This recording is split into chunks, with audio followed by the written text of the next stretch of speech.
Thank you so much. Very good morning everyone. Very good morning. Yes, मेरा नाम पूर्णिमा सिंह है और मैं इलाहाबाद यूपी से बिलोंग करती हूँ। इलाहाबाद अगर आप जानेंगे, संगम जहाँ पे है, राइट, तो वहां से मैं बिलोंग करती हूँ। मेरा लोअर मिडिल क्लास फैमिली से मैं बिलोंग करने वाली लड़की थी। और सबसे बड़ी बात कि आपने जितने भी लोगों की बायोग्राफी सुनी होंगी, कितने लोगों को देखा होगा जिन्होंने अपनी लाइफ में कुछ अचीवमेंट किया है, कुछ बहुत बड़ा किया है, तो कहीं ना कहीं हर इंसान ने ठोकर जरूर खाई है। हर इंसान ने कहीं ना कहीं ऐसा पॉइंट उसकी लाइफ में जरूर आया है जिसने उसको एक बहुत अच्छे मुकाम पे पहुंचाने के लिए जिद पैदा करती है, राइट। मेरी लाइफ में भी कुछ ऐसा ही था। आपको मैं बता दूं, बहुत लोअर मिडिल क्लास फैमिली से थी मैं। और इवन पढ़ाई करने के लिए भी मेरे पास में मैं 12-13 किलोमीटर दूर जाती थी। हमारा सरस्वती विद्या निकेतन एक स्कूल था जहाँ पे बोरियों को, बोरी जैसे जिसमें आप आटा दाल चावल वगैरह लेके आते हैं, उसको सिल सिल के जमीन पे बोरियां बिछाई जाती थी, जिसपे बैठ के मैं पढ़ाई करती थी। और इवन गिनती भी मैंने जो सीखी थी वो मिट्टी की गोली बना बना के उसको जोड़ना सीखा था, घटाना सीखा था। इस तरीके से मैंने पढ़ाई की थी। और सबसे अच्छी वहां पे कोई भी प्री नर्सरी, केजी, यूकेजी, ये सब कुछ भी नहीं हुआ करता था। हमने डायरेक्टली फर्स्ट क्लास में एडमिशन लिया था, इसलिए मेरी बहुत कम एज में मेरी जो क्वालिफिकेशंस हैं वो थोड़ी ज्यादा है। तो ये चीज मेरे साथ में हो रही थी। और मेरे फैमिली में मेरे फादर पुलिस में थे। एक आप लोग आज सुनते हो, आज जितने भी लोग मुझे सुन रहे हैं आज यहाँ पे यूट्यूब के थ्रू या फिर यहाँ जूम के थ्रू, आप सभी लोगों को मैं एक बात कहना चाहूंगी कि आप लोगों ने हमेशा सुना होगा, अपनी इस वेस्टी जर्नी में सुना होगा आप लोगों ने कि मेरे पास में टाइम नहीं है, मेरे पास में पैसे नहीं है। आप लोगों ने सुना है? यस, सुना होगा। और मेरे टाइम में भी, मेरी मेरी फैमिली में भी ऐसा टाइम आया जब मुझे ये सुनना पड़ा बहुत ही कम एज में। मेरे फैमिली में मेरे फादर, मैं जब 8 साल की थी तो 8 साल की उम्र में ही मेरे फैमिली से खबर आई कि मेरे फादर को लास्ट स्टेज लिवर कैंसर है। और जब लास्ट स्टेज लिवर कैंसर जब पता चला, डिटेक्ट हुआ, तो मेरी मॉम मुझे लेके, वो हर इंसान के पास में गई जिनको आप शुभ चिंतक कहते हैं अपने, जिनको हमारी शुभ से चिंता होती है, राइट, उनके पास में गई। उन्होंने कहा कि मेरे फादर को बचाने के लिए कुछ पैसों का अरेंजमेंट करा सके। लेकिन एक किसी इंसान ने हमारी हेल्प नहीं की। और वहीं पे सभी लोग मुझसे बोल रहे थे कि हमारे पास में पैसे नहीं हैं। आप सोचो कि कैसा उस टाइम पे मुझे लगा होगा जब लोग, जिनकी हम बात करते हैं, लोगों की सुनते जितने ज्यादा हैं, वो लोगों ने, जिनको मैं बहुत मानती थी, मेरी मम्मी बहुत मानती थी, उन लोगों ने कह दिया कि हमारे पास में तुम्हारे पापा को बचाने के लिए पैसे नहीं हैं। और जब डॉक्टर ऐसा बोल देता है कि तुम्हारे पापा के पास में टाइम नहीं है, तब कैसा लगता है आपको? आज ये बुरा लगता है कि आज गेस्ट बोल देते हैं कि हमारे पास में टाइम नहीं है। जब डॉक्टर ऐसा बोल देते हैं कि तुम्हारे फैमिली के पास में टाइम नहीं है, तब कैसा लगता होगा? उस टाइम पे सिचुएशन बहुत क्रिटिकल हो गई थी। हमारे पास में उतने पैसे नहीं थे। हम लखनऊ में पीजीआई में मैंने हमारे मम्मा ने एडमिट कराया था, लेकिन कोई भी सोल्यूशन नहीं निकला। मेडिकल कॉलेज में लेके गए, कोई का सोल्यूशन नहीं निकला, क्योंकि हमारे पास में उतनी पैसे नहीं थे कि हम उन्हें बचा सके। और मुझे आज भी याद है कि कितनी बुरी सिचुएशन थी, कोई पूछने नहीं आया था। और हमारे यूपी मेंटालिटी में तो ऐसा होता है कि अगर आपके घर में आपके पापा की डेथ हुई है या फिर आपके हस्बैंड की डेथ हुई है, तो उसकी मौत का जिम्मेदार भी आप ही लोगों को ठहरा दिया जाता है। तो ऐसी सिचुएशन वहां पे हो गई थी। कोई पूछने नहीं आ रहा था कि खाना खाया नहीं खाया, तुम्हारे दोनों भाइयों ने खाया कि नहीं। जो जो मेरा एक भाई तो 1 साल का था, जिसको पता भी नहीं कि कैसे पापा दिखते थे, क्या उनकी छत्र छाया में रहा भी नहीं। मेरा दूसरा जो भाई था वो 6 साल का था सर। और उस सिचुएशन में हम ऐसी ऐसी कंडीशन आ चुकी थी कि हमारे पास में कुछ नहीं था, कोई पूछने वाला नहीं था। मेरी मॉम की जो है वो अप्रोक्स में वेट घट के अप्रोक्स में 25 किलो तक का वजन हो गया था। इतना ज्यादा सिचुएशन वर्स थी। लेकिन मेरे नाना को ये सब चीजें बिल्कुल भी बर्दाश्त नहीं। उन्होंने कहा कि शायद ये वहां पे रहेगी तो वो आगे बढ़ नहीं पाएगी, इसके बच्चों का क्या होगा। तो उन्होंने हमें लखनऊ लेके आए।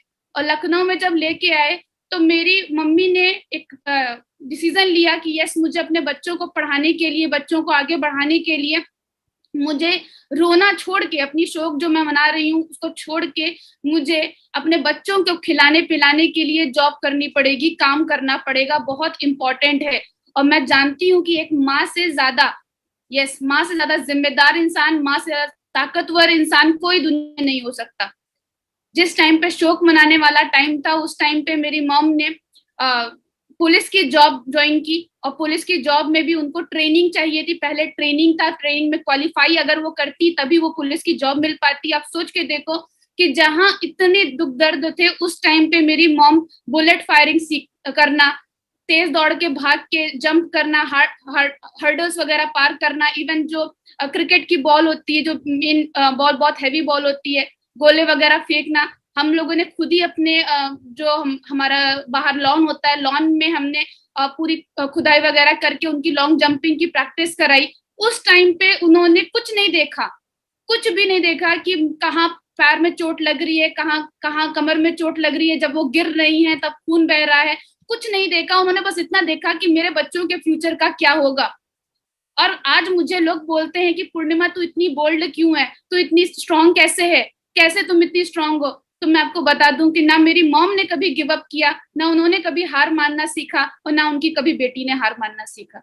यस, आज मुझे जो भी चीजें मैं आज देख पाती हूँ कि यस मुझे करना है, मुझे अपनी लाइफ में आगे बढ़ना है, वो सब जो स्ट्रेंथ मुझे मिली है नेवर गिव अप की, वो मेरे मदर से मिली। और यहाँ पे बैठी हुई हर लेडी अपने आप में एक स्ट्रेंथ कंज्यूम करती है, बस बात ये होती है कि उसको सामने प्रदर्शित भी करना पड़ता है, कभी कभी स्टैंड भी लेना पड़ता है अपने बच्चों के लिए, जो काम मेरी मॉम ने करके दिखाया। और इसके लिए मैं बहुत ज्यादा शुक्रगुजार हूँ उनकी कि उन्होंने उस टाइम हम लोगों के लिए स्टैंड लिया। बहुत, जब मैं मॉम को 2 साल के लिए ट्रेनिंग पे जाना पड़ा, और 2 साल के लिए उनकी पुलिस की ट्रेनिंग हो रही थी, तो पुलिस की ट्रेनिंग में जाना हुआ। और हम लोग स्कूल में, मैंने एडमिशन लिया, मेरे दोनों भाइयों ने स्कूल में एडमिशन लिया। तो मैं आपको बताना चाहूंगी कि उस टाइम पे बहुत मैं देखती थी कि बाकी जितने भी जो हमारे साथ में कलीग वगैरह रहा करते थे, वो सारे लोग जो है वो आपके मम्मी पापा आया करते थे उनके साथ में, उनको गिफ्ट्स वगैरह लेके आया करते थे, मैं देख रही थी। राइट, तो मैं सोचती थी कि ये सब मेरे साथ में क्यों नहीं होता है, क्यों मैं, जब मेरा भाई कुछ डिमांड करता है, कुछ मांगता है कि मम्मी दीदी मुझे भी चाहिए, जब वो ऐसा कुछ बोलता है, तो मैं उस गली से ले जाना ही छोड़ दिया था मैंने उसको, जहाँ पे ऐसी दुकानें होती थी, ऐसे ठेले वगैरह होते थे जहाँ पे आइसक्रीम वगैरह मिलती थी, उस जगह से ले जाना ही छोड़ दिया कि कहीं गलती से मांग लेगा तो उसकी बहन उसको दिला नहीं पाएगी। मैंने अपने नाना से पूछा कि नाना क्या कर सकती हूँ मैं, ऐसा क्या करूं ऐसा कि मैं अपने भाइयों को वो सारी चीजें दिला सकूं जो कहीं ना कहीं आज सब लोग के पेरेंट्स अपने बच्चों को दे पा रहे हैं। तो ऐसा क्या कर सकती हूँ। और यस, जैसा मास्टर प्लान डिजाइन था, मास्टर प्लान, तो नाना ने कहा कि यस अगर तुम अच्छी पढ़ाई करोगी, अच्छे मार्क्स लेके आओगी, ठीक है, अच्छी तरीके से जॉब करोगी, तो अपने भाइयों को वो सारी चीजें दे सकती हो जो तुम देना चाहती हो। यस, तो फिर मैंने कहा कि अगर यही बात है, यही करके अगर मैं अपने भाइयों को सब कुछ दे सकती हूँ, तो डेफिनेटली मैं इसमें अपना बेस्ट करूंगी। और मैंने अपना बेस्ट देना शुरू किया। 10th क्लास में 96% अबव मेरे मार्क्स थे, 96% मेरे अबव मार्क्स थे। 12th क्लास में अबव डिस्टिंक्शन मैंने क्वालिफाई किया था। तो 12th क्लास में आते आते आपको ही पता है कि टीनेज की जो एज होती है उसमें आपके बहुत सारे क्रिएटिव आइडियाज होते हैं, कुछ आप यूनिक करना चाहते हो, कुछ आप बड़ा करना चाहते हो, कुछ आप, आपकी कुछ महत्वाकांक्षाएं होती हैं जो अपनी लाइफ को लेके आप पैशनेट होते हो।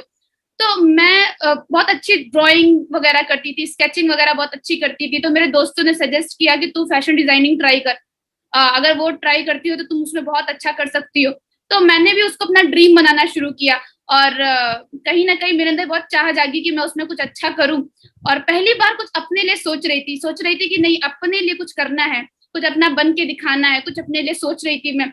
लेकिन जैसे कहते हैं ना कि मैंने निफ्ट, एनआईडी एंड पर्ल, जो इंडिया लेवल पे बेस्ट कॉलेजेस हैं फैशन डिजाइनिंग के, उनको क्वालिफाई किया, 1 साल की बहुत अच्छी प्रैक्टिस की, और वो क्वालिफाई किया, मुझे मुंबई ब्रांच भी मिली, बहुत अच्छा लगा। राइट, और मैं बहुत खुश थी, बहुत खुश। आप सोचो ना कैसे, कितना अच्छा लगता होगा जब आपका मनपसंद कॉलेज आपको मिलने लग जाए। राइट, तो बहुत खुश थी, और आपने बहुत प्रैक्टिस भी मैंने की हुई थी। तो मैं खुशी खुशी अपने मॉम के पास में गई, और मैंने मॉम से कहा कि mom yes I have qualified, mom मेरा सिलेक्शन हो गया है और मुझे वहां पे जाना है और मुझे अपना रजिस्ट्रेशन कराना है। तो मेरी मॉम ने मुझे एक चीज बोली कि बेटा हम तुम्हें पढ़ा नहीं पाएंगे, राइट, तुम्हें वहां पे नहीं पढ़ा क्योंकि इतनी फीस हमारे पास में है नहीं, हमें बाकी 2 बच्चों को भी देखना है। एक माँ से ज्यादा बुरा कभी किसी को नहीं लगता जब वो अपने बच्चे को मना करती है, राइट, लेकिन कुछ कर नहीं सकती है। मैंने देखा कि मेरे दोनों भाई हैं, दोनों भाई भी थे, उनको भी पढ़ाना था। अगर मेरी ही फीस जाती ज्यादा तो फिर तीनों लोगों को कैसे वो पढ़ा पाती। इवन सोचिए गवर्नमेंट जॉब में होते हुए भी वो मुझे मना कर रही थी कि नहीं मैम नहीं पढ़ा पाऊंगी, तीनों बच्चों को देखना है, घर का लोन भी है, राइट। उस तक तो मेरा घर भी नहीं बना था। मैं आपको बता दूं, नाना के घर में जब हम लोगों को इलाहाबाद से लेके आया गया था, तो नाना के घर में ऊपर छत पे एक छोटा सा रूम था, वो हमको मिला था। और उस छोटे से रूम में ही मेरा किचन था, मतलब बेड लगाया था हमने, बेड के नीचे ही हमने मसाले के डिब्बे रखे हुए थे, साइड में हमने सिलेंडर वगैरह रख के किसी तरीके से अरेंजमेंट किया था। वहीं पे हम तीनों भाई बहन पढ़ाई भी करते थे, वहीं पे सब कुछ वगैरह। तो ये सारी मतलब उतने छोटे मकान में रहते थे। बहुत साल बाद मतलब अप्रोक्स में जब 12th क्लास में मैं पहुंची थी, तब जाके मेरा 9 लाख के घर पे पर लोन बना था, और उसकी भी किस्तें जा रही थी। तो मेरी मॉम ने कहा कि नहीं हम नहीं पढ़ा पाएंगे किसी भी हाल में। तो उस टाइम पे मेरा लगा कि शायद सपने सारे चूर हो गए, अब मेरे लाइफ में कुछ रहा नहीं है, कुछ बचा नहीं है। लेकिन क्योंकि मार्क्स बहुत अच्छे मैं ला रही थी अपने 12th क्लास में, मैंने पीसीएम ली हुई थी, बहुत अच्छे मार्क्स वगैरह आ रहे थे। तो मेरी मॉम ने कहा कि यस तुम बीटेक ट्राई करो, बीटेक सिविल इंजीनियरिंग ट्राई करो। और यस मेरा फी वेवर से सिलेक्शन हुआ था। फी वेवर 20,000 में मेरा 4 साल का बीटेक हुआ था, जस्ट बिकॉज मेरी रैंकिंग बहुत अच्छी थी। मैं हमेशा टॉपर रही थी अपने क्लास में। और मैंने जब बीटेक सिविल इंजीनियरिंग में एडमिशन लिया, तो मैं आपको बताऊं बीटेक सिविल, क्योंकि जिद थी अच्छा करने की, तो बीटेक सिविल इंजीनियरिंग में भी मैंने अपना जो बीटेक कंप्लीट किया वो 83% से मैंने कंप्लीट किया। लेकिन अब नाउ व्हाट, अब आगे क्या। 4th ईयर में थी, मेरे दिमाग में इतने सारे क्वेश्चंस आ रहे थे कि अब आगे क्या होगा। जिस तरीके से मैं देख रही थी कि अपने सीनियर्स को कि वो कितनी जॉब के लिए भागा दौड़ी कर रहे हैं, जिस तरीके से मैं देख रही थी कि एक्सपीरियंस पर्सन भी उसी लाइन में लगे हुए हैं जिस लाइन में टॉपर लगा हुआ है, जिस लाइन में बाकी लोग लगे हुए हैं, तो वो पर्सन मुझे जॉब क्यों देगा। और अगर मैं गेट की प्रिपरेशन करती हूँ, एसएससी की प्रिपरेशन करती हूँ, जेई की प्रिपरेशन करती हूँ, तो पैसे कहाँ से लूंगी। ऑफकोर्स ये बात है, घर से लूंगी। और अगर 1-2 नंबर से छूट जाएंगे फिर पैसे कहाँ से लेंगे, फिर से घर से ही लेंगे। और जब जब नंबर छूटेंगे तब तक हम पैसे कहाँ से लेते हैं, घर से लेते हैं। क्योंकि हमें तो आदत पड़ी रहती है कि 26 साल की उम्र होने के बावजूद हम घर से पैसे मांग रहे थे। लेकिन ये ऑप्शन मेरे पास में तो बिल्कुल नहीं था, क्योंकि 9th क्लास से ही मैं ट्यूशन पढ़ा रही थी, जिससे मैं अपनी पॉकेट मनी रेज कर सकूं। तो ये सारी सिचुएशन चल रही थी मेरे साथ में। तो अब आगे क्या कर सकते हैं। अभी लॉकडाउन में आपने देखा कितने प्राइवेट जॉब जिनकी थी उनकी नौकरियां गई, गवर्नमेंट की सैलरी कटी।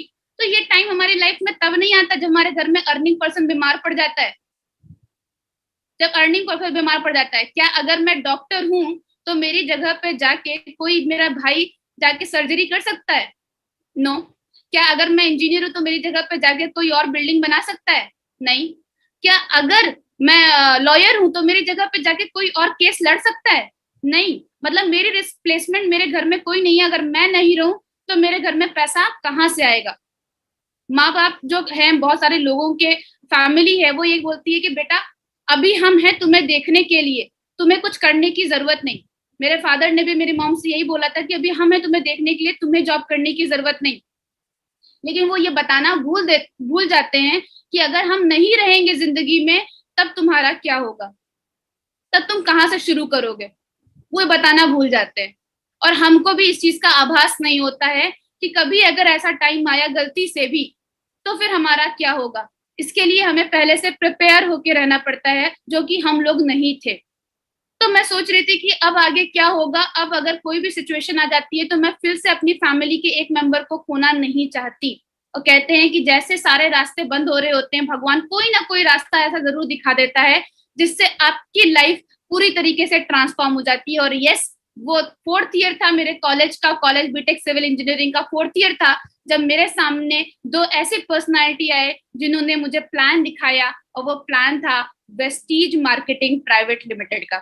यस, वेस्टीज कंपनी का प्लान मैंने देखा। और मुझे प्लान जो जिन्होंने दिखाया था वो थे रजनीश कुमार रोशन sir and Dinesh Kardam sir. उन्होंने मुझे वेस्टीज कंपनी का प्लान दिखाया और मैं आपको बताऊं बहुत बहस किया था मैंने उनसे। काफी बहस चल रही थी हमारी, क्योंकि मैं ऑलरेडी बहुत सारे दोस्तों को देख रही थी, कोई आगे बढ़ रहा था कोई नहीं बढ़ रहा था। तो मैंने अलग अलग एमएलएम कंपनीज में लोगों को देख ही रही थी। तो मैंने उनसे बहस करना शुरू किया। मैंने कहा कि अच्छा आपकी कंपनी नंबर 1 पे है, यहाँ पे हर कोई इंसान दूसरा आता है, वो अपनी कंपनी को नंबर 1 ही कहता है, कोई दूसरा सेकंड नंबर पे तो कोई कहता ही नहीं है। ऐसे करके मैंने थोड़ा सा हंसी खिलखिली करना शुरू किया था उनसे।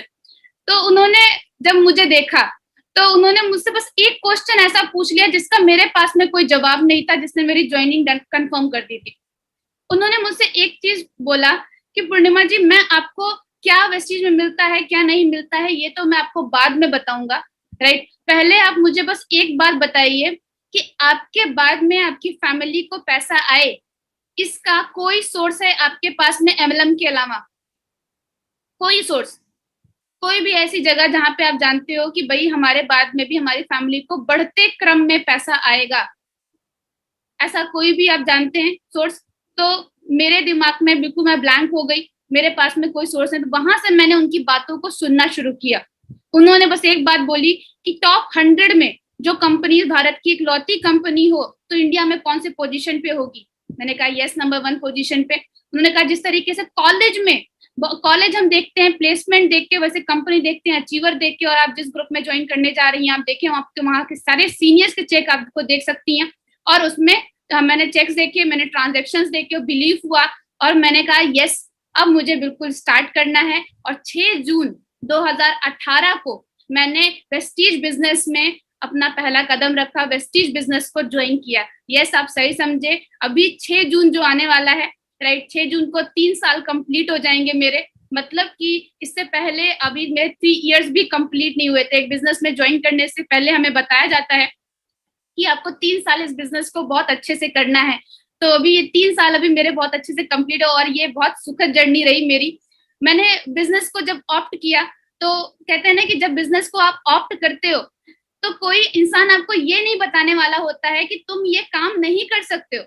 यस, आप जब पैदा होते हो तो कोई आपको बताता है कि तू गिर के तुम उठ नहीं सकते, या फिर चोट लग जाएगी, या फिर कुछ भी हो जाएगा। मतलब एक आप बच्चे को छोड़ दो ना, तो अपने आप गिरेगा भी, अपने आप उठेगा भी, रोएगा भी नहीं, राइट, ऐसा कुछ होता है। तो मैंने जब बिजनेस को ज्वाइन किया था तब मुझे कोई ये बताने वाला नहीं था कि तू लड़की है तू काम नहीं कर सकती। लेकिन जैसे ही मैं वहां पे उस प्लेस से हटी, वैसे ही मुझे बताने वालों की भीड़ लग गई कि तुम ये काम नहीं कर सकती हो, तुमसे ये नहीं हो पाएगा। मतलब इतना ओवर कॉन्फिडेंस था सबको मेरे ऊपर कि उस ओवर कॉन्फिडेंस ने मुझे कॉन्फिडेंस दिला दिया कि तुम ये काम नहीं कर सकती हो। मैं अपने घर पे गई सामान लेके, और घर पे जैसे सामान लगी तो पहले इंसान को किससे मार पड़ती है? पहले आपको जो जो आप पे बिल्कुल भी विश्वास नहीं रखते हैं वो लोग ज्यादा दूर नहीं मिलेंगे, आपको अपने आसपास में ही मिल जाएंगे जो आप पे बिल्कुल विश्वास नहीं करते हैं कि तुम ये काम कर सकती हो। और सबसे बड़ी विडंबना यही है, राइट। मैं घर पे गई और घर पे जैसे ही मैंने मॉम को बताया इसके बारे में, क्योंकि मुझे कोई बताने वाला नहीं था कि सीख के हम अच्छे से अपने फैमिली को बताते हैं, मुझे किसी ने बताया नहीं था ये चीज, शायद बताना भूल गए थे।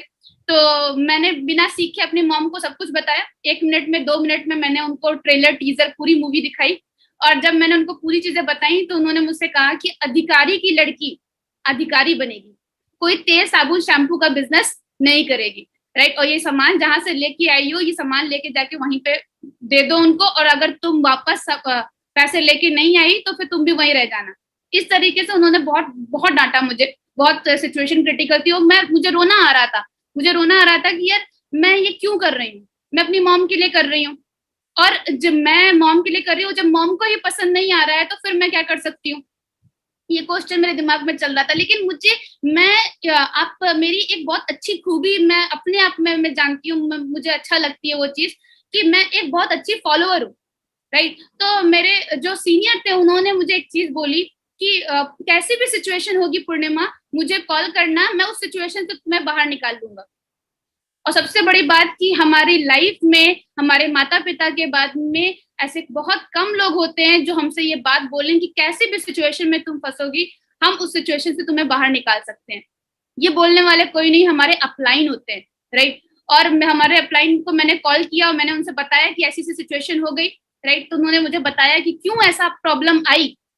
तो मुझे एक बात समझ में आई कि यार नाना कहते थे जो काम मैं नहीं कर पाया अपने बच्चों को कराऊंगा, मम्मी भी यही बात बोलती थी जो मैं काम नहीं कर पाई वो अपने बच्चों को कराऊंगी। और अगर मैं भी वही काम करती हूँ, मान लीजिए मेरी भी गवर्नमेंट जॉब लगती है, मैं भी वही काम करती हूँ, तो क्या गारंटी है कि अगर मेरे 2 बच्चे होंगे तो मैं उनको अच्छी तरीके से उच्च शिक्षा दिलवा पाऊंगी? नहीं। तो जो वही बात मैं भी करूंगी कि मैं नहीं कर पाई अपने बच्चों को कैसे कराऊं, राइट। तो सबसे बड़ी बात मैंने कहा कि अगर मुझे अपनी दशा को बदलना है तो दिशा को तो बदलना ही पड़ेगा। यस, और मैंने डिसीजन लिया कि yes I will do it. तो मैंने काम करना शुरू किया, और यहाँ पे कुछ लोग ऐसे होंगे, डेफिनेटली होंगे, और आज मैं आपको बहुत अच्छी ट्रिक्स भी, टिप्स बता के जाऊंगी। यहाँ पे कुछ लोग ऐसे जरूर होंगे जो जिनकी टाइमिंग का बहुत इश्यू होता है, जिनको लगता है कि यार मेरे पास में तो टाइम ही नहीं बचता है, मैं काम कब करूं वगैरह वगैरह। तो मैं आपको थोड़ा सा अपना शेड्यूल बताना चाहूंगी। राइट, मैं सुबह खाना बना के जाती थी अपने कॉलेज। 9 बजे का मेरा कॉलेज हुआ करता था। 9 से 5 बजे तक मैं कॉलेज में रहती थी। 5 से 6 बजे तक मैं अपना खाना वगैरह करती थी। खाने के बाद में 6 बजे से लेके रात के 10 बजे तक मेरा ट्यूशन पढ़ाना होता था। मैं ट्यूशन पढ़ा के 10 बजे आती थी। उसके बाद में मैं अपने असाइनमेंट्स कंप्लीट करती थी। अब आप सोच के देखो कि इस सिचुएशन में आप इसमें कहाँ से वेस्टेज लाओगे। लेकिन कहते हैं ना, जहाँ चाह है वहां राह है, उसको कोई रोक नहीं पाया है।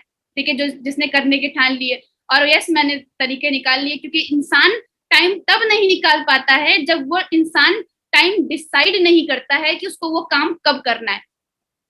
अगर आपने डिसाइड कर लिया है कि वो काम आप कब करोगे, तब वो टाइम निकल भी जाएगा। और जब तक आपने डिसाइड नहीं किया है ये काम मुझे कब करना है, तब तक आपका टाइम नहीं निकल पाएगा। राइट, तो मैंने डिसाइड किया। तो मैं अपने जब कॉलेज जाती थी तो कॉलेज में प्रोस्पेक्टिंग करती थी। कॉलेज जैसे बीच बीच में लेक्चर्स के बीच में हमें टाइम मिलता था, तो वहां पे प्रोस्पेक्टिंग चल रही होती थी। कैंटीन में जब मैं बैठती थी वहां प्लान शो करती थी। प्लान शो करने के बाद में मैं आफ्टर कॉलेज मैं बोलती थी कि हम डीएलसीपी में मिलेंगे। डीएलसीपी लेके जाती थी। वो सबसे अच्छा चीज रहता था कि मैं अपने साथ में अपने एसोसिएट को भी लेके जाती थी, सो दैट कि मैं उसको ये बता सकूं कि सिखाना कैसे है। मुझे ऐसा लगता है कि सीखने से भी ज्यादा, बहुत ज्यादा इंपॉर्टेंट है कि अगर आपको सिखाना आ गया। राइट, अगर आप यहाँ पे मुझे सुन रहे हो, मुझे देख रहे हो, कि आप सोचो कि आपने मुझे, बहुत सारे लोग होंगे जिनकी जो अपने दिमाग में फीड कर रहे होंगे नॉलेज, दिमाग में मेमोरी पे विश्वास होगा किसी को, लेकिन मुझे विश्वास डायरी पे था। राइट, मैं अभी आज से 10 साल बाद कोई आपसे पूछेगा कि भाई पूर्णिमा मैम की मीटिंग में आपने क्या सीखा था, इवन 10 साल छोड़िए, 1 साल बाद में भी कोई पूछ लेगा पूर्णिमा मैम की मीटिंग में क्या सीखा, तो शायद आपको ध्यान रहेगा अच्छी मीटिंग तो थी, लेकिन क्या सीखा ये पता नहीं।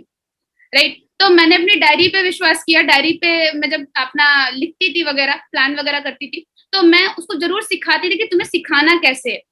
दूसरे को जब आप सिखाओगे तो कैसे सिखाओगे। अब ये नॉलेज आपको तब नहीं काम आएगी जब आप मुझसे सुन रहे हैं। आज मैं जो आपको बातें बताऊंगी ये आपको तब काम नहीं आएगी जब आप मुझसे सुन रहे हैं।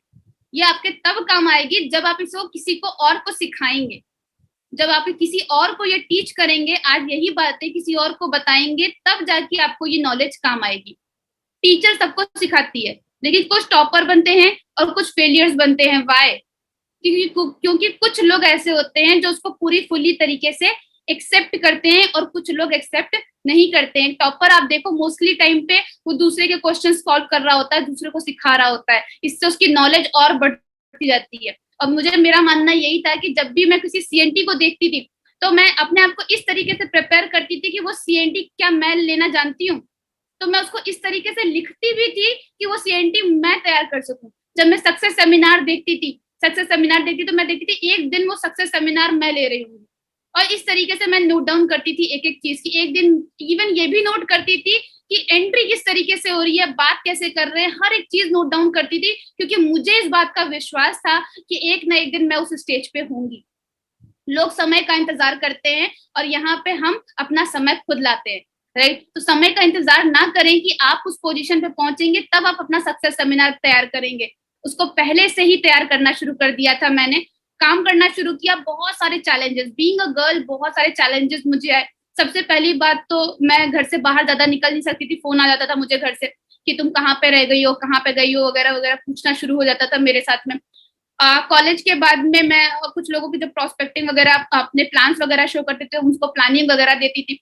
इवन ट्रैवलिंग वगैरह में बहुत दिक्कत होती थी। घर पे आने पे डांट भी सुनती थी कि तुम अपना ये काम नहीं बंद करोगी तो बिल्कुल भी हम तुम्हें घर पे ही बैठा देंगे। ऐसा भी सुनने को बहुत बार मिलता था। तो मैंने अपनी मॉम को बस एक चीज बोली कि माँ आप परेशान क्यों हो रहे हो, बस मैं यहाँ पे सिर्फ और सिर्फ सीखने के लिए आई हूँ। क्या मुझे कोई और मुझे बात करने का तरीका सिखा सकता है? किसी कॉलेज में सिखाया जाता है इस तरीके से? अगर आप प्रैक्टिकल सीखने जाओ तो नहीं सिखाया जाता। तो मैं यहाँ से अगर ये भी पा जाऊं तो मेरे लिए बुरा क्या है? आपको क्या लाला जी गुप्ता जी की दुकान की जेब में पैसे डालते हुए अच्छा लगता है? अगर वो पैसे मेरे जेब में आ जाए तो क्या दिक्कत है? राइट। बस इतनी छोटी सी बात बोली और थोड़ा सा इग्नोर करते हुए अपने काम को मैंने करना शुरू किया। बहुत सारी जगह पे जब मेरे अपलाइन मुझे कॉल करते थे, मैं आपको बताऊंगी कि जब भी वो कॉल करते वो मुझसे बस यही पूछते थे, हाँ पूर्णिमा जी आज कौन सी डीएलसीपी पे हैं? वो ये नहीं पूछते थे आप डीएलसीपी पे हो कि नहीं हो।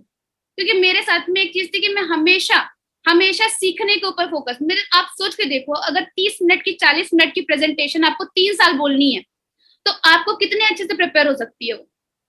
बहुत अच्छे से प्रिपेयर कर सकते हैं आप।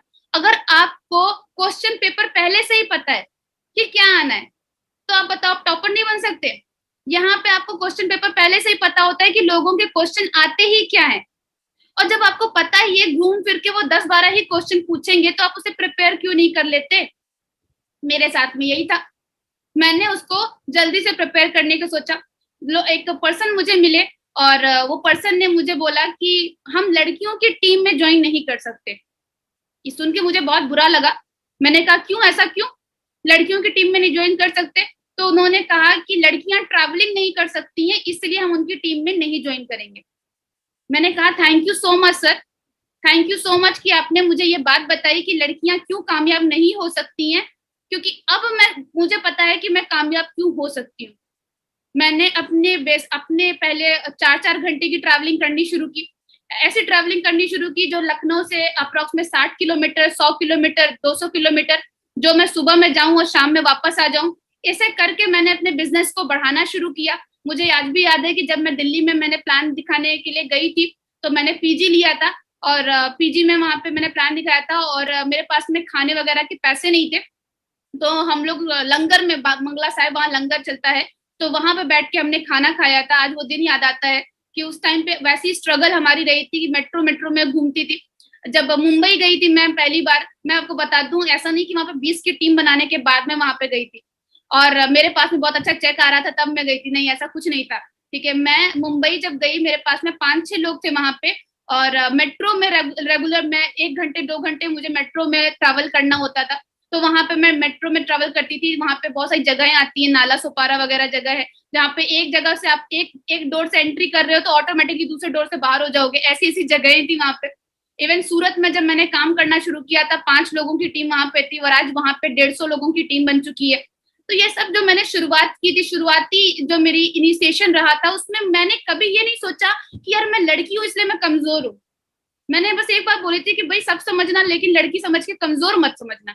और मैंने वो सब काम किया कि ये अगर ये कर सकते हैं तो हम भी कर सकते हैं। हम अपनी लिमिटेशन खुद डिसाइड करते हैं, और वर्किंग शुरू रही, काम करना शुरू रहा।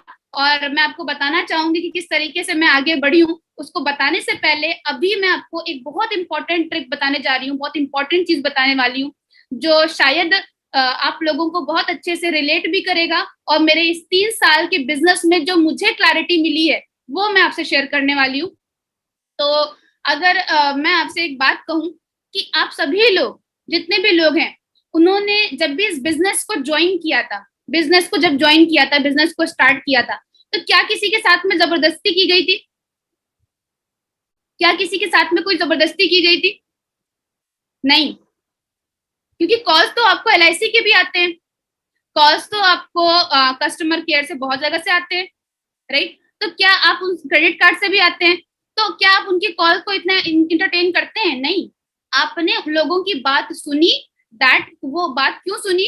क्योंकि आप उसको ज्वाइन करना चाहते थे, और आपने वेस्टीज बिजनेस को ज्वाइन इसलिए ही किया क्योंकि आप बिजनेस को ज्वाइन करना चाहते थे, आप खुद चाहते थे, राइट? और आपने जो लोगों को रिजल्ट देखे, वो रिजल्ट क्या देखे कि बहुत अच्छे चेक्स आ रहे हैं, बहुत अच्छी ग्रोथ हो रही है, शब्बीर सर का इतना अच्छा चेक आ रहा है, राइट?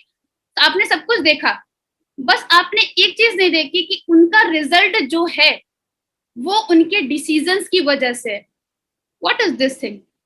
ये क्या बोल रही हूं मैं आपको बताऊं कि आपके अपलाइन आपको ये तो बता देते हैं कि कैसे वो आगे बढ़े, लेकिन वो डिसाइड करना कि आप वो काम करोगे या नहीं करोगे, ये डिसीजन कौन करता है? ये डिसीजन कौन करता है? आप करते हो। मैं आज जिस चेक पे पहुंची हूँ, जो मैं आपको बताऊंगी, मैं जिस चेक पे पहुंची हूँ वो उस चेक पे क्यों पहुंची हूँ? क्योंकि मैंने डिसीजन लिया कि ये काम मुझे कब करना है। एक दिन में करना है, एक महीने में करना है, एक साल में करना है, सुबह करना है, शाम करना है, या फिर करना भी है या नहीं करना है। जब मेरे अपलाइन ने मुझे बताया कि यस तुम्हें इनविटेशन, प्रेजेंटेशन, फॉलोअप, क्लोजिंग तैयार करनी है, तो वो मुझे एक हफ्ते में तैयार करनी है। याद करने वाली बस बात बता रही हूँ, सब याद करने वाली। वो अप्लाई हो रहा है या नहीं हो रहा है वो बात की बात है, कि ये काम मुझे कब करना है ये किसने डिसाइड किया? ये मैंने डिसाइड किया। तो मेरा जो रिजल्ट है वो मेरी डिसीजंस की वजह से है, लेकिन आपके रिजल्ट्स आपके डिसीजन की वजह से हो जाते हैं। मैं आपको बताना चाहती हूँ, रास्ते हम सेम फॉलो कर रहे हैं, वही मीटिंग शब्बीर सर भी अटेंड कर रहे हैं, वही मीटिंग आप भी अटेंड कर रहे हो, तो डिफरेंस कहाँ से हो जाता है? डिफरेंस कहाँ पे हो जाता है?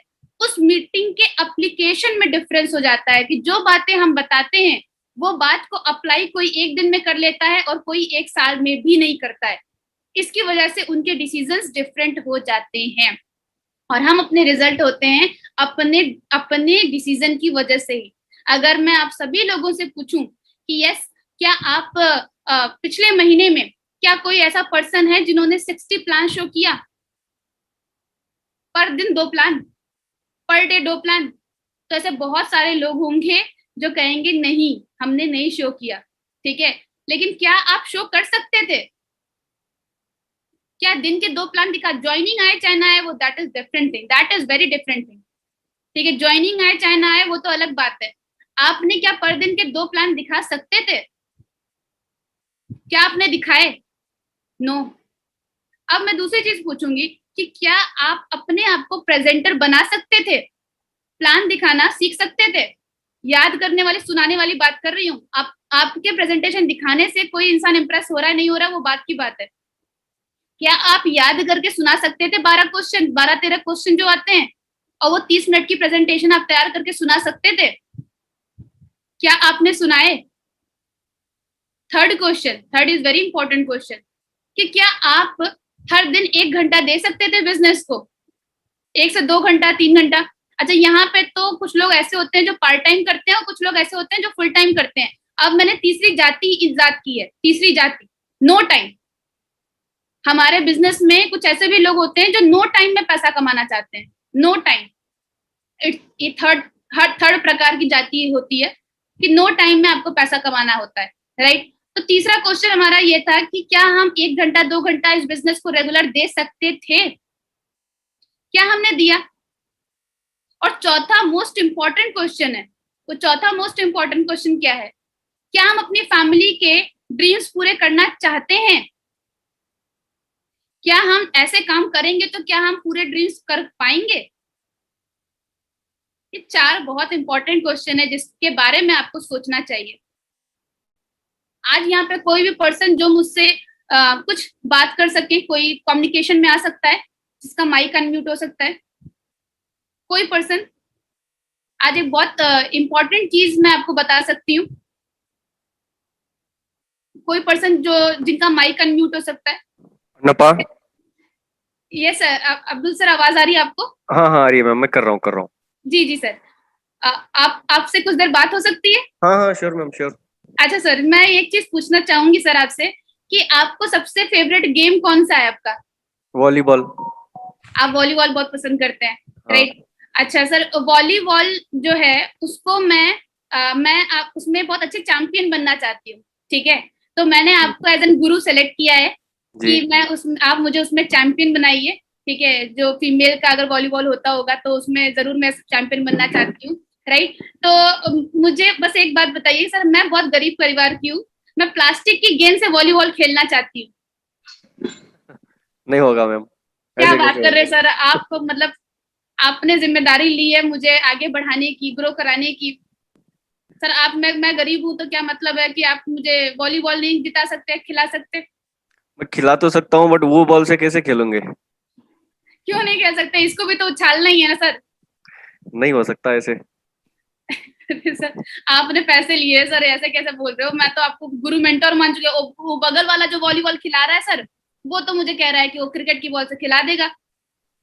ऐसा तो नहीं होगा ना, मैं गुरु हूँ, मुझे आपको वॉलीबॉल सिखाना है तो मैं आप वॉलीबॉल सही से ही गुरु नहीं है सिखाऊंगा। सर, आप सही गुरु नहीं।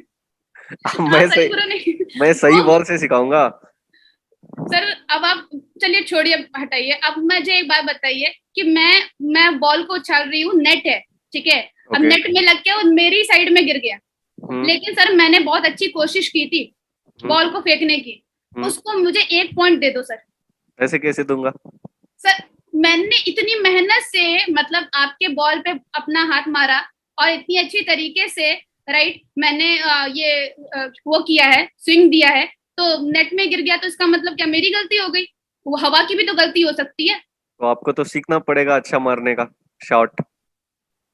बताइए सर, ये तो आप कैसी बातें कर रहे हैं। अच्छा मैंने कोर्ट से ही बाहर कर दिया। अच्छा सर एक काम कीजिए सर, जो कुछ रूल जो मैं बता रही हूँ आपको, वो रूल हटा दीजिए, ठीक है। और ओके। इतना रूल हटा के इतने कम रूल में गेम खेलते हैं, चलेगा?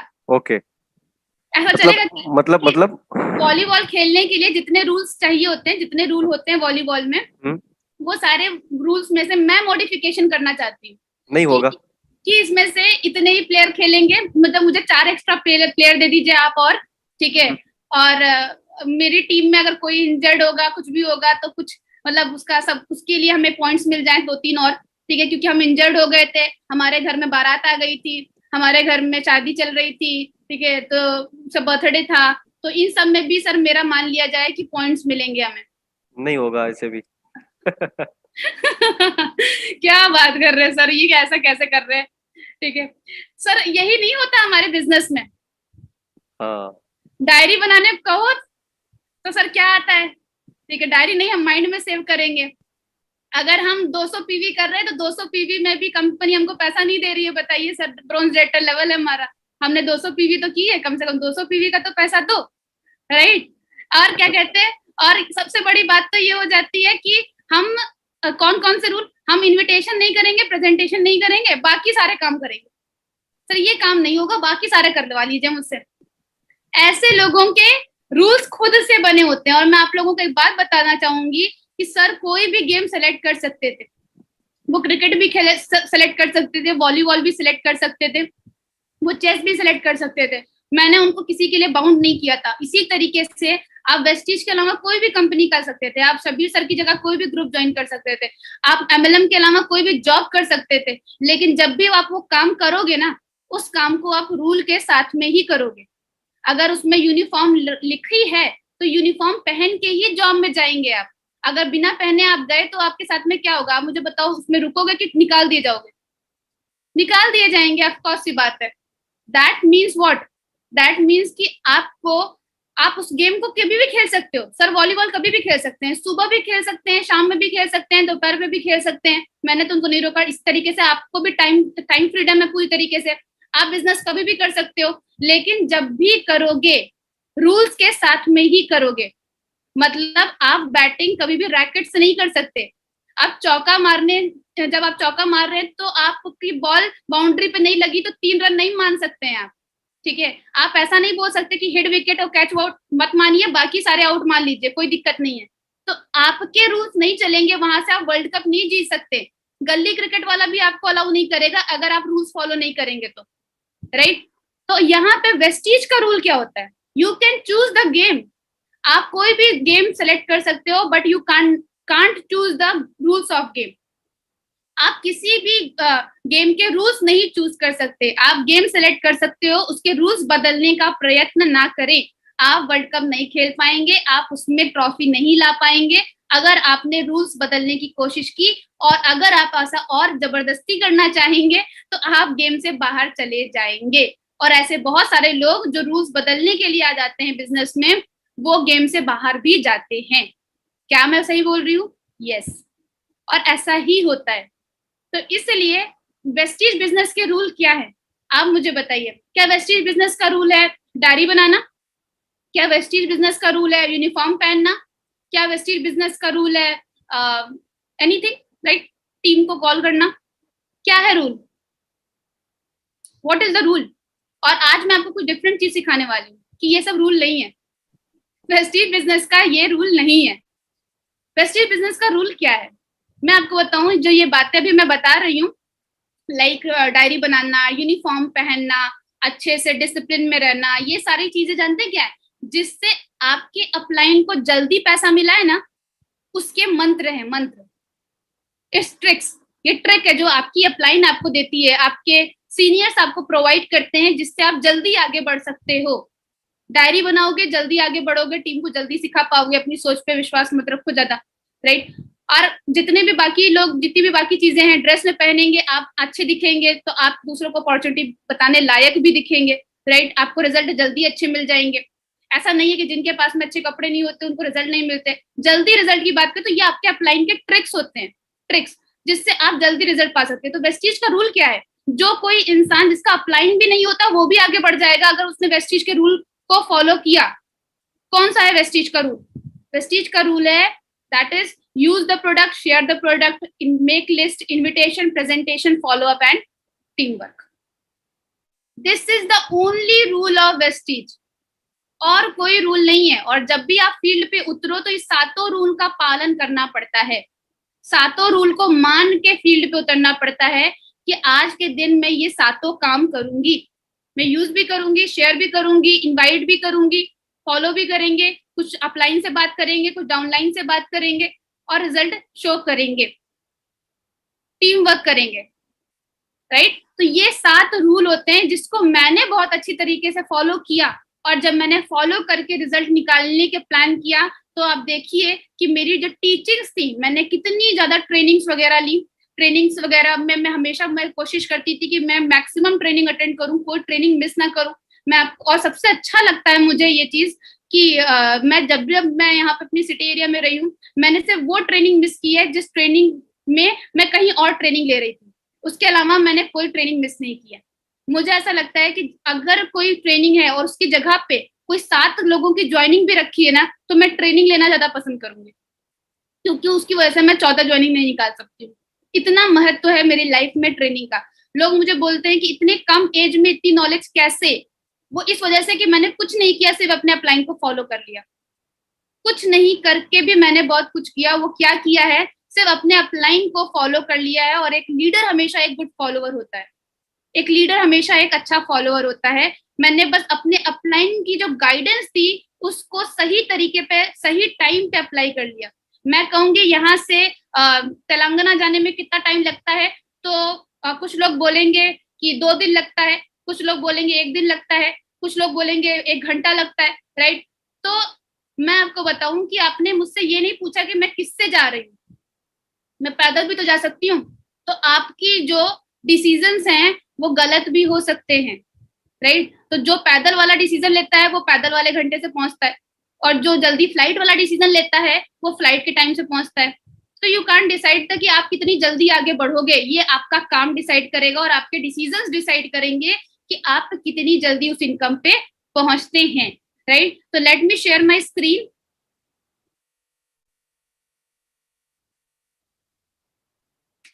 मैंने इस बिजनेस की शुरुआत की, काम करना शुरू किया, और जब मैंने काम करना शुरू किया तो मैं आपको बताना चाहूंगी कि इतना बड़ा चेक जो मेरा बना था, right, the very first month का जो मेरा चेक आया था आपके सामने अभी आने वाला है, बस चल जाए तो, यस, बहुत अच्छा चेक आया मेरा। इतनी खुशी की लहर दौड़ी थी मेरे अंदर में कि मेरे सारे दोस्तों को इतना हंसी आ रही थी, इतना वो मुझे चिढ़ा रहे थे, इतना कि पूर्णिमा इसके लिए इतना दौड़ रही थी, मेरे जेब से ले लेती, क्या दिक्कत थी, इतना तो मुझसे ही मांग लेती, तुम्हें इतने पैसे कमाने की क्या जरूरत है, राइट। तो उन्होंने कहा कि इतने तो मेरे से मांग लेती, इतने पैसों की कमी हो रही थी। तो मैंने उनसे बस एक बात बोली कि भाई जितने पैसे लेके ना तुम दुकान में सामान लेने जाते हो उतना तो मेरा कैशबैक आता है, उतना तो मेरा कैशबैक आता है। और फर्स्ट मंथ का मेरा पे आउट 139 रुपए था। सिर्फ कंसिस्टेंसी को मैंने फॉलो किया था, क्योंकि मुझे ऐसा लगता था कंसिस्टेंसी, अगर मेरा अपलाइन बोल रहा है तो वो पागल नहीं है, राइट। पहली चीज तो अगर वो मुझे बता रहे हैं और वो वही करके आगे बढ़े हैं तो मैं उनको फॉलो कर लूंगी, तो क्या गलती हो जाएगी, राइट। तो मैंने उनको फॉलो करना शुरू किया। 139 रुपए का चेक सीखना शुरू किया। जब सीख के काम करना शुरू किया 830 रुपए का चेक। और इससे पहले कुछ ज्यादा बड़ा एक्सपीरियंस मेरे पास में कुछ नहीं था, तो इसलिए मुझे अपने सिर्फ इनविटेशन प्रेजेंटेशन में ही थोड़ा सा अच्छा बेटर करने में ही मुझे टाइम लग गया, 6-7 महीने टाइम लग गया। और जब मैंने सीख के काम करना शुरू किया तो मेरा पे आउट था 16,217 रुपए। अब आपको मैं बताना चाहूंगी कि कभी भी एक बिल्डिंग को बनने में भले ही हो सकता है बनाने में मुझे 1 साल लग जाए, लेकिन जब दूसरी बिल्डिंग बनाने जाऊंगी तो उसमें उतना टाइम नहीं लगेगा, क्योंकि अब मेरे पास में एक्सपीरियंस होगा। अब मुझे बनाना आ चुका होगा। तो उसी तरीके से मुझे जब स्टार्टिंग में काम करना नहीं पता था तो उसमें टाइम लगा, लेकिन जब काम करना समझ में आ गया तो उसको मल्टीप्लीकेट करने में टाइम लगा, और जस्ट नेक्स्ट मंथ की जो मेरा पे आउट था वो 24,000, सिर्फ नेक्स्ट मंथ का पे आउट 29,000, नेक्स्ट मंथ का पे आउट 32,000। ऐसी ग्रोथ तो शायद मेरे ख्याल से गवर्नमेंट में भी नहीं होती है, जो इतने महीने में तुरंत तुरंत बढ़ती चली जाए। नेक्स्ट मंथ का पे आउट 45,000। और मैं आपको बताना चाहूंगी कि आज जो वेस्टीज के थ्रू जो सबसे हाईएस्ट पे आउट है मेरा, वो है 2,57,000 महीना। 2,57,000 मेरा हाईएस्ट पे आउट है। मैंने ट्रांजेक्शन भी मैंने यहाँ पे अपनी शो की हुई है कि 2,12,000 मेरे अकाउंट में ट्रांजेक्ट हुए थे। और सबसे अच्छी बात कि कल इन्हीं पैसों की वजह से मैंने अपने को खोया था, और आज वो पैसा मैं मंथली कमा पा रही हूँ। ये मेरे लिए बहुत ब्लेसिंग की बात है। आज कोविड टाइम में कितने लोगों की जिंदगियां गई, कितने लोगों के पास में इतने पैसे ही नहीं थे कि वो अपने घर वालों को ट्रीट कर सकें। और ये वही कुछ ऐसे लोग थे जो बिजनेस को देख के कभी बोलते थे कि मुझे इंटरेस्ट नहीं है। क्या मैं उनसे एक बात पूछना चाहूंगी, क्या आपके पापा को इंटरेस्ट आता है सुबह 9 बजे जॉब पे जाने की में और रात के 8 बजे वापस आने में?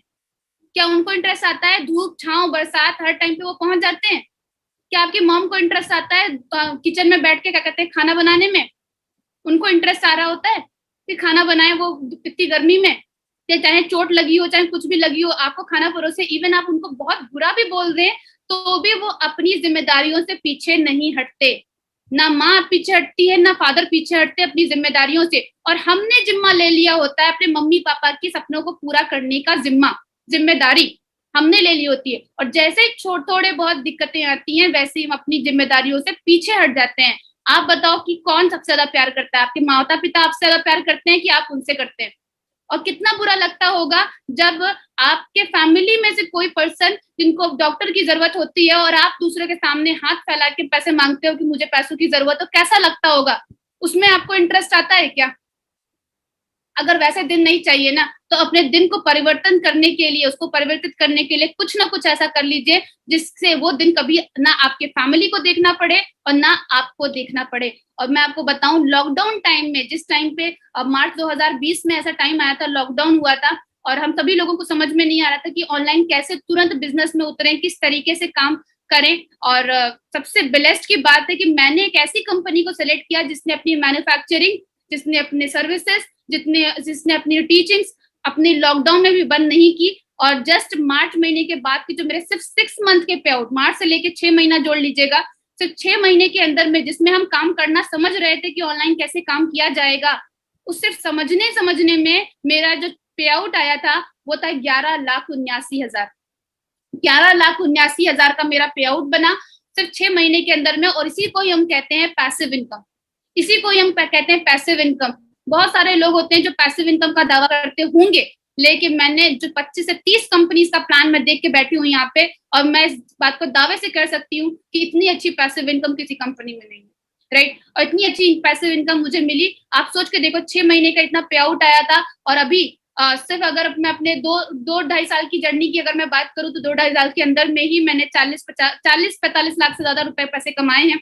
और बहुत अच्छा लगता है कि जब ऐसा टाइम मेरे साथ में आया कि इतनी अच्छी इनकम मुझे मिल पा रही है। और आज बहुत सारे अलग अलग ग्रुप्स में भी रिकॉग्निशन मिलती है, और कंपनी की तरफ से मुझे as an youth icon select किया गया। ये मेरे लिए बहुत ब्लेसिंग की बात थी कि आज कंपनी भी मुझ पे विश्वास, ये कंपनी का विश्वास था कि उन्होंने सेलेक्ट किया कि yes I can represent the youth of entire country आप सभी लोगों के सामने। और हमारे टीम में भी बहुत सारे ऐसे लोग थे जो आज अचीवर बने, और इवन मेल्स ही नहीं, हमारे साथ में बहुत सारी फीमेल्स भी हैं जिन्होंने अचीवमेंट किया। तो मैं आपको बता दूं कभी भी जेंडर कोई लिमिट नहीं होती है, gender is not the limit. आपको मैं बताना चाहूंगी मेरे साथ में ऐसे भी लोग हैं जो मैंने हमेशा मोस्टली लोगों को देखा है कि सक्सेस का वो किसी पर्सन को जिम्मेदार बनाते हैं। जिम्मेदार जानते क्या मतलब? अगर कोई जो लड़की शादीशुदा नहीं है अगर वो कामयाब हो रही है तो उसको बोलते हैं कि यार इनको तो दौड़ भाग के काम करना समझ में आता है, तो ये बहुत अच्छे से कामयाब हो रही हैं। कोई लेडीज अगर कामयाब हो रही हैं तो उनको बोलती हैं बाकी लड़कियां कि यस ये पर्सन के पास में तो इनकम परचेजिंग करने के पैसे होंगे इसलिए वो कामयाब हो रही हैं। कुछ लड़कों को बोला जाता है राइट कि इनके पास में इस तरीके से काम, तो मतलब कोई ना कोई रीजन दे देते हैं कि यार ये इसलिए कामयाब हो रही है, हम नहीं हो सकते। तो मैं आपको बता दूं वेस्टीज आप ऐसे प्लेटफॉर्म में हो ना जिसमें जिसको लिखना पढ़ना भी नहीं आता वो भी कामयाब हो रहा है, जिसके पैर हाथ नहीं है वो भी कामयाब हो रहा है, जो बोलना नहीं जानता वो भी पैसा कमा रहा है, जो शादीशुदा है वो भी पैसा कमा रहा है, जो शादीशुदा होने के बावजूद 2 बच्चों की माँ है और अपना सैलून भी चला रही है वो भी पैसे कमा रही है। ऐसा, और उसके साथ साथ में जो इंसान लॉकडाउन में हिला तक नहीं अपनी जगह से वो भी पैसे कमा रही हैं। ऐसी लेडीज भी पैसा कमा रही हैं, ऐसी गर्ल्स भी पैसा कमा रही हैं जिन्होंने 1 महीने में से प्यूरीफायर पे काम कर करके अपने पैसे निकाले हैं, इनकम निकाली है 28,000 तक की। तो हर टाइप का पर्सन आपको यहाँ पर मिलेगा। अब आप सोच लो कि आप अपनी जो नाकामयाबी का जिम्मेदार है वो किसको ठहराना चाहोगे, राइट? खुद को ठहराए कि हर कोई इंसान तो आगे बढ़ रहा है, मैं क्यों नहीं आगे बढ़ रही? और वो मैं इसलिए नहीं बढ़ रही क्योंकि मैंने अब अपने आप में चेंजेस लाने नहीं शुरू किए, लेकिन अब लाना शुरू कर दें ताकि आपको रिजल्ट मिले। बहुत सारी लेडीज है, ये तो मैंने कुछ के नाम रखे क्योंकि ये उनकी पहले मंथ की पे आउट थी। पहले मंथ में उन्होंने अपने बेस्ट करके दिखाया और मैं बताऊं कोई पास्ट एमएलएम एक्सपीरियंस नहीं, कोई पास्ट एमएलएम एक्सपीरियंस नहीं, और उन्होंने करके दिखाया। और यस, मैं अगर अपनी 4th ईयर से पहले की जर्नी की बात करूं तो 4th ईयर से पहले की जर्नी में लोग अपनी गर्मियों की छुट्टियों में नाना नानी के यहाँ जाते हैं, राइट? तो मैं तो नाना नानी के यहाँ ही रह रही थी, तो मैं तो कहीं गई नहीं। मुझे लगता है मैं इंडिया में सिर्फ 2 जगह पे गई थी, एक मेरा गाँव और एक यहाँ लखनऊ। ज्यादा जगह पे मैं घूमने भी नहीं जा पाई। और वेस्टीज की तरफ से जब वेस्टीज में ज्वाइन किया तो ऑलमोस्ट मैंने इंडिया में बहुत सारी सिटीज कवर की और वेस्टीज की तरफ से मुझे मौका मिला फर्स्ट टाइम पासपोर्ट बनवाने का मौका मिला और थाईलैंड, बैंकॉक घूमने का मौका मिला। ये आप देख सकते हैं कितनी अमेजिंग जर्नी थी। कम एज में मेरे दोस्त अभी भी गोवा के प्लान बना रहे हैं, राइट? और मैं थाईलैंड, बैंकॉक, पटाया घूम के आई। और ये जो खतरों के खिलाड़ी में मैंने एडवेंचरस एक्टिविटीज देखी थी वो सारी करने का मौका मिला। कितना अमेजिंग लग रहा था, मैं आपको बता नहीं सकती। लग रहा था दूसरी जन्नत में आ चुके हैं, इतना अच्छा वहां का फील आ रहा था। और यस, एक बहुत इम्पोर्टेंट गिफ्ट जो मेरी मॉम जो है वो पुलिस में, तो मैं उनको स्कूटी से छोड़ने ले जाया करती थी। तो मेरी मम्मी ने एक बार एक कार को देख के बोला कि एक दिन मेरा बेटा उस गाड़ी को चलाएगा और मैं बिल्कुल ऐसे शान से बैठ के जाऊंगी। उसी दिन से मेरे दिमाग में एक चीज बिल्कुल घर कर गई कि एक दिन मैं अपनी मॉम को ये चीज जरूर गिफ्ट करूंगी।